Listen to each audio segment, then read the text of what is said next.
Bonsoir et bienvenue sur Radio Sensation Normandie.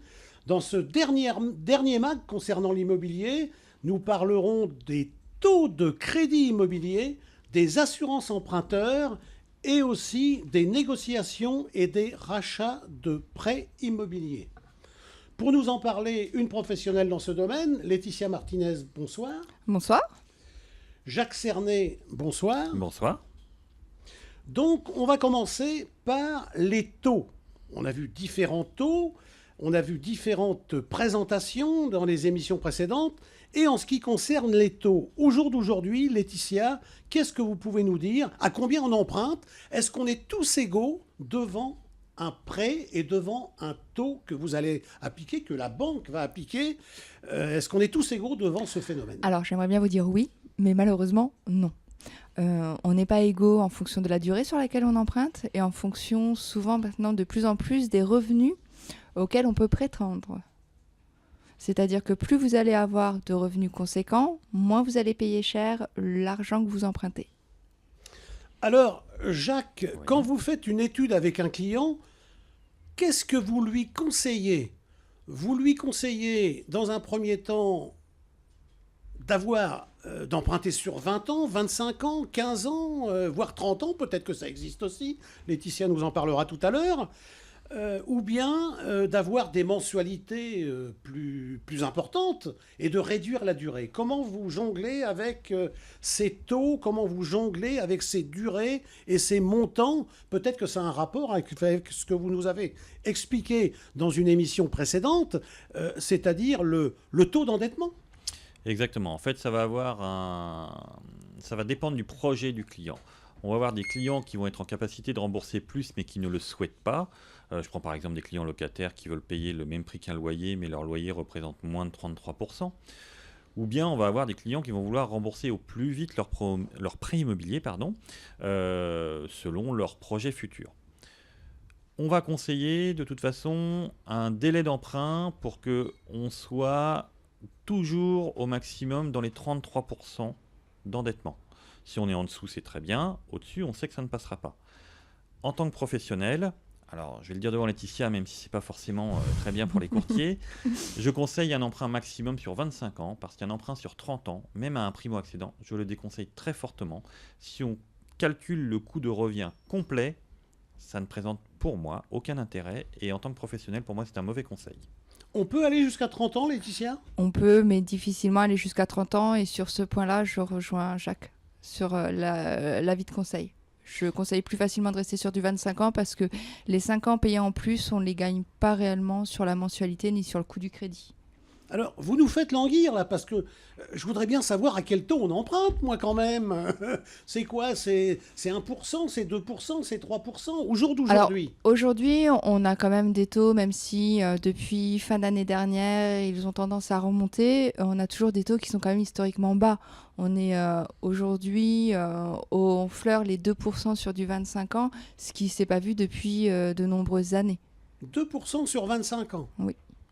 Mais on n'a pas, il me semble avoir lu dans la presse, il n'y avait pas du 1,40 il y a quelque temps. Ça a remonté tant que ça ou... Ça a pris 0,5 effectivement. Ça a pris 0,5. Mais ça reste toujours historiquement bas. Et après, les taux vont dépendre de combien vous gagnez. Exactement. C'est cela.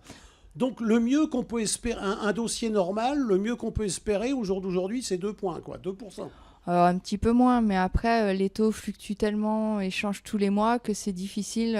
Parce que là, aujourd'hui, je vous dis un taux. Si vous venez me voir dans 3 semaines, un mois, peut-être que ce taux-là aura changé. Donc, c'est ça qui est compliqué.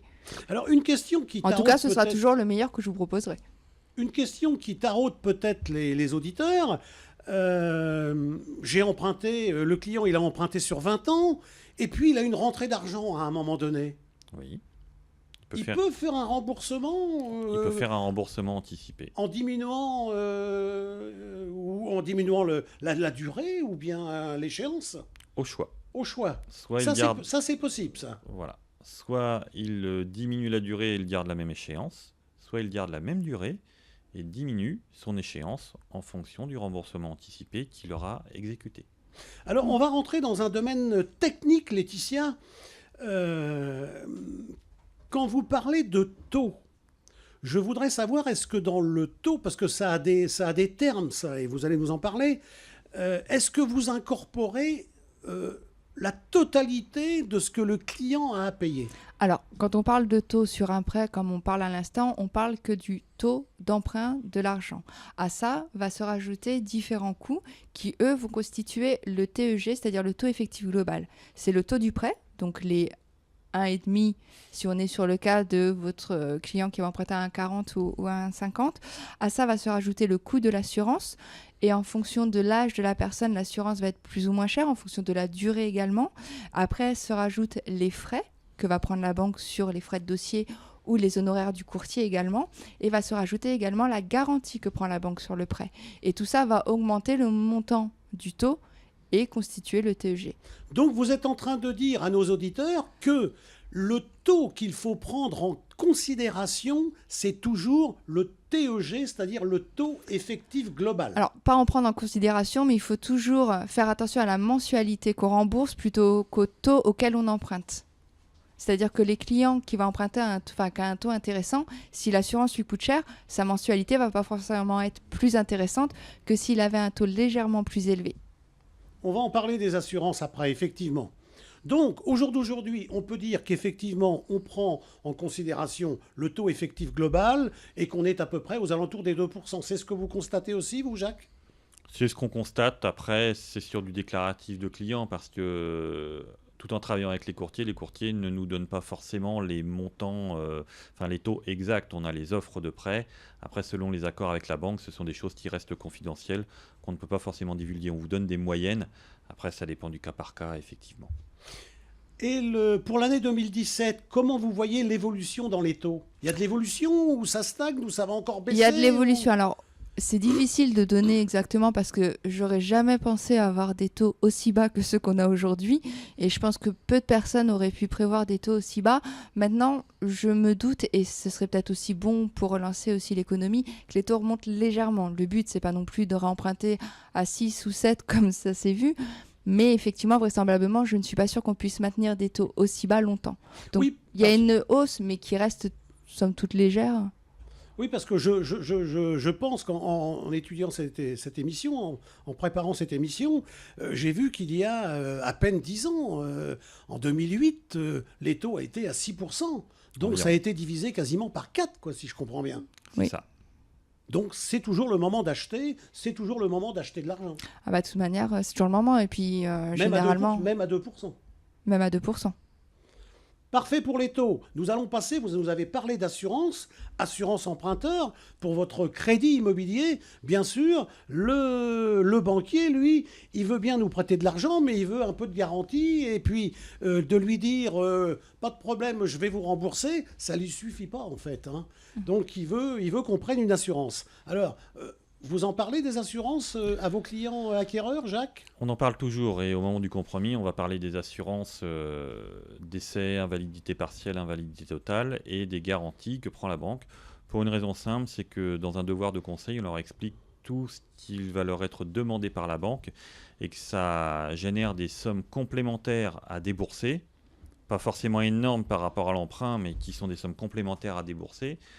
Et il est important que le client acquéreur soit informé de ces éléments-là, qu'on ne lui demande pas au dernier moment une enveloppe supplémentaire qu'il n'a pas prévue ou qu'il n'est pas en capacité de payer. Qu'est-ce qu'il existe comme assurance, donc, Laetitia, sur un prêt immobilier ? Sur un prêt immobilier, en garantie, qu'est-ce qu'on peut avoir on peut garantir, alors tout dépend, mais généralement, il y a la garantie effectivement décès, la garantie invalidité, perte totale et irréversible d'autonomie, incapacité temporaire de travail, totale ou partielle. Donc toutes ces garanties-là sont nécessaires. Maintenant, en fonction du projet, si c'est juste un investissement locatif, par exemple, certaines garanties ne vont pas être exigées. Vous pouvez aussi rajouter la perte d'emploi, mais tout ça a un coût. C'est obligatoire, de toute façon, on peut pas aller contre. Alors, on ne peut pas aller contre. Après, la loi a évolué. Normalement, on peut demander une substitution ou essayer de passer par une assurance autre que celle de la banque, puisque la banque va vous proposer son assurance. Maintenant, attention, il n'y a pas qu'une histoire de coût, il y a une histoire de garantie, puisque la banque est très regardante dessus. C'est-à-dire que si vous trouvez une assurance qui vous coûte moins cher, à garantie équivalente, elle va vous suivre, voire garantie meilleure. Par contre, s'il n'y a qu'une histoire de coût et que les garanties sont moins performantes, la banque ne vous suivra pas sur le projet. Alors, on me fait des signes là parce que on va encore déborder. Je suis désolé à la régie, mais je voudrais que vous me disiez 2 mots sur les rachats de prêts et les renégociations de prêts. Qu'est-ce que vous pouvez me dire là-dessus, Jacques? Alors, rachat de prêt, renégociation de prêt, c'est encore le moment de le faire. Vous avez un prêt immobilier. Si vous voulez renégocier, c'est avec la banque avec qui vous avez fait le crédit que vous pouvez renégocier votre prêt. Là, le courtier ne rentre pas dans l'histoire. Le client va directement voir sa banque. Complètement. Si la banque ne vous apporte pas satisfaction ou que vous estimez qu'elle peut renégocier plus mais qu'elle ne souhaite pas le faire, à ce moment-là, vous pouvez aller voir un courtier qui va, à ce moment-là, monter un dossier pour racheter votre prêt. Ça va générer des intérêts supplémentaires, mais compte tenu du coût de l'argent actuel, ça peut vous coûter moins cher si vous avez acheté il y a plusieurs années. Vous faites ça couramment, Laetitia? En ce moment, énormément. Oui. Oui. Et le client final, il gagne à faire de la renégociation de C'est une prêt? étude qui est à faire en fonction de ce qui reste à devoir et depuis combien de temps il rembourse. Mais s'il gagne, oui. On pourra lui calculer exactement combien il va gagner, économiser. Enfin, gagner, c'est surtout combien il va économiser.